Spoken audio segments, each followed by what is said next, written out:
एक गांव में बबलू नाम का लड़का था। वह अपनी माँ, पिताजी और एक छोटी बहन के साथ रहता था।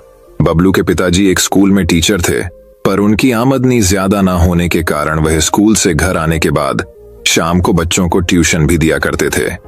एक दिन बल्लू के पिताजी की तबीयत खराब हुई और उनका देहांत हो गया। घर की सारी जिम्मेदारी अचानक बबलू पर आ गई। उसकी 10वीं की पढ़ाई अभी खत्म ही हुई थी। बबलू मन ही मन घबरा रहा था। फिर उसने सोचा कि अगर मैं ही घबरा जाऊंगा तो मेरी माँ और मेरी बहन का क्या होगा। पिताजी के देहांत के 1 सप्ताह बाद ही बबलू अपनी माँ को बोला कि वह कल शहर जाएगा।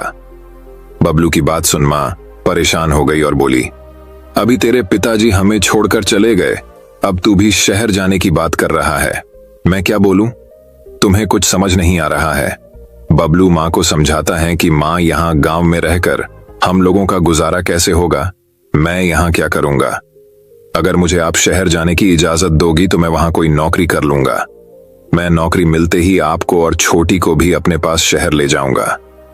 माँ चुप होकर बबलू की बातें सुनने लगी। उसके बाद बोली, बेटा तुम्हें जाना है तो तुम जाओ, पर मैं गांव छोड़कर कहीं नहीं जाऊंगी। यहाँ इस घर में तुम्हारे पिताजी की यादें हैं, मैं उन्हें छोड़कर कहीं नहीं जाऊंगी। ये बोलकर माँ रोने लगी।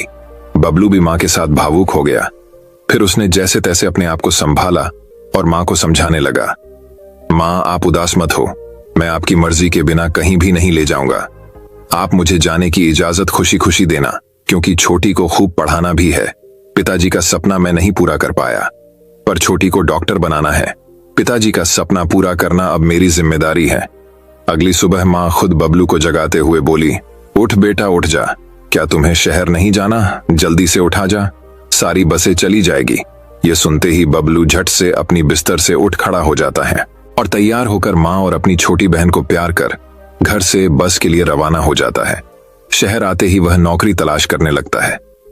वह मन ही मन सोचता है, जो भी नौकरी मिल जाए मैं कर लूंगा। उसे उसी शाम एक होटल में वेटर की नौकरी मिल जाती है। बबलू बहुत खुश होता है। उसका रहना खाना सब कुछ उसी होटल में था, मगर उसकी पगार कम थी। फिर भी बबलू खुश हो जाता है और वह उसी वक्त से होटल में काम करने लगता है। वह स्वभाव का दयालु और दिल का साफ था। होटल का मैनेजर और होटल के स्टाफ भी बबलू के इस स्वभाव से काफी खुश रहते थे। उसके इस स्वभाव के कारण होटल में आए ग्राहक बबल के इस व्यवहार से खुश होकर टिप भी अच्छी दिया करते थे। बबलू अपनी नौकरी से बहुत खुश था। उसे रोज का करीब 2.5 से भी ज्यादा टिप मिल जाया करता था। वह अपनी जरूरत भर पैसे रख सारे पैसे गांव अपनी माँ के पास भेज दिया करता था। उसकी माँ और बहन भी बबलू के भेजे पैसे से गांव में खुश थे और उसकी बहन अपनी पढ़ाई मन लगाकर कर रही थी। एक दिन की बात है, होटल के मैनेजर ने सारे स्टाफ को एक जगह बुलाकर बोल दिया कि कल से ये होटल बंद हो रहा है, अब नहीं खुलेगा। आज रात तुम लोग यहाँ रुक सकते हो, पर सुबह होते ही सभी लोग होटल खाली कर चले जाना। बबलू के साथ सभी स्टाफ ने पूछा कि होटल बंद क्यों कर रहे हैं? हमारा क्या होगा? हम कहां जाएंगे? मैनेजर नजरें झुकाकर बोला कि मालिक इस जगह पर अब पिज्जा हट खोल रहे हैं और उन्हें पढ़े लिखे और जो कंप्यूटर जानते हैं ऐसे स्टाफ चाहिए। सब लोग चुप हो गए और अपने अपने कमरे में चले गए। रात भर कोई भी स्टाफ नहीं सोया। सुबह होते ही सब होटल छोड़कर जब जा रहे थे तो मैनेजर ने सबको रोकने के लिए बोला। उसके बाद मैनेजर ने बोला, उदास मत हो, मेरी भी नौकरी चली गई है। मुझे तो इस उम्र में कहीं नौकरी भी नहीं मिलेगा। मैंने सारी उम्र इस होटल में गुजार दी, मेरा तो कोई अपना भी नहीं जिसके पास मैं जाऊं। यही सब सोचकर कल रात मैं होटल के मालिक के पास गया तो मुझे कुछ पैसे दिए हैं। इस पैसे पर अकेला मेरा हक नहीं हो सकता, इसलिए इसे हम आपस में बांट लेते हैं। यह सुनकर सभी के चेहरे पर थोड़ी खुशी आई, पर सब उदास मन से वहां से चले गए। मगर बबलू होटल के बाहर ही खड़ा था। वह सोच रहा था कि घर पर मैं जाकर माँ को क्या बोलूंगा। मैं घर नहीं जा सकता, मुझे आज ही नई नौकरी ढूंढनी होगी। बबलू को परेशान देखकर होटल का मैनेजर उसे अपने साथ घर चलने को बोलता है, मगर बब्बल मैनेजर के साथ चलने से इनकार कर उसे आज ही नौकरी ढूंढनी होगी ऐसा बोलता है। मैनेजर ने बबलू को समझाया, ठीक है नौकरी ढूंढ लेना, पर इतनी सुबह कहां जाओगे? मेरे साथ चलो, थोड़ी दूरी पर ही मेरा घर है, वहां अपना सामान रख, नौकरी ढूंढने चले जाना। बबलू ने बोला, ठीक है, और मैनेजर के घर चला गया। वहां पहुंचकर मैनेजर अपने रसोई में चाय और पकोड़े बनाने को गया। बबलू ने मैनेजर को बैठने को बोला। मैं बनाता हूं चाय और आपको पकोड़े बनाकर खिलाता हूं, मुझे यहीं बनाने आता है। मैनेजर भी बबलू की बातें सुनकर हंस पड़ा।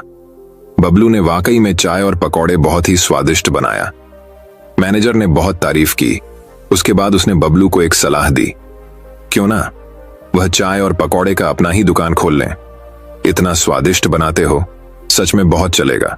मैनेजर की बात सुनकर बबलू को यह ठीक नहीं लग रहा था कि वह एक चाय की दुकान खोले। मैनेजर ने बबलू को बोला कि चाय बेचने में क्या बुराई है, हमारे जो प्रधानमंत्री हैं वह भी एक चाय बेचने वाला ही है। हालांकि आज तक किसी ने उन्हें चाय बेचते नहीं देखा। ये बोल वह मैनेजर मुस्कुराने लगा। मैनेजर ने फिर बबलू को बोला कि चलो तुम अकेले नहीं करोगे तो हम पार्टनर बनकर करते हैं। तुम्हें जो पगार मिलती थी वही मिलेगी, तुम बनाना और मैं बेचूंगा।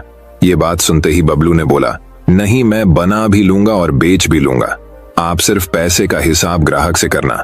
दोनों चाय और पकौड़े खाकर घर से बाजार में दुकान की तलाश। मैं गए, उन्हें एक दुकान भी मिल जाती है जिसका किराया वो दोनों आराम से दे पाए। मैनेजर ने बबलू को बोला, तुम मेरे साथ मेरे ही घर में रुक जाना और तुम्हें अगर रुकने में कोई तकलीफ हो तो जो मर्जी साथ में रहने का किराया भी दे देना। ये बोलकर मैनेजर हंसने लगा। बबलू ने फिर कुछ नहीं बोला और मैनेजर के साथ उसके घर में ही रहने लगा। अगले दिन से ही दोनों ने अपनी चाय और पकोड़े की दुकान खोल ली। सचमुच इनकी दुकान चल पड़ी। रोज 3 से 4 हजार तक के चाय और पकोड़े बेचने लगे। धीरे धीरे उन्होंने अपनी दुकान और बड़ी कर ली और जो भी स्टाफ होटल के उनके जानने वाले थे, बबलू ने उन्हें भी अपनी ही दुकान में काम करने के लिए बुला लिया। सब खुश थे क्योंकि सभी को फिर से एक साथ काम करने का मौका मिला। इस कहानी से हमें यह शिक्षा मिलती है कि कभी भी कितनी भी परेशानी में आप हो, हिम्मत मत हारो और अपने जानने वाले को परेशानी में कभी भी अकेला मत छोड़ो। सबके पास एक ना एक हुनर ऐसा होता है जो किसी और के पास नहीं होता। बस हमें अपनी और आपने जानने वालों की उस हुनर को पहचान उन्हें बताना होता है। उसके बाद उसे आगे बढ़ने से कोई नहीं रोक सकता। तो दोस्तों, तो मैं उम्मीद करता हूं कि यह कहानी सुनने से आपके जीवन में अच्छे बदलाव आए होंगे। आपको इस वीडियो से क्या सीखने मिला ये कमेंट करके जरूर बताएं और अपने परिवार, दोस्तों या आपके करीबी इंसान के साथ ये कहानी शेयर करके उन्हें भी इस ज्ञान से परिचित करवाएं।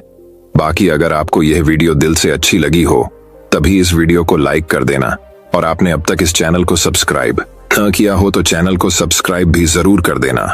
आपका हर दिन शुभ हो और खुशियों से आपका जीवन भरा रहे। धन्यवाद। नमो बुद्धाय।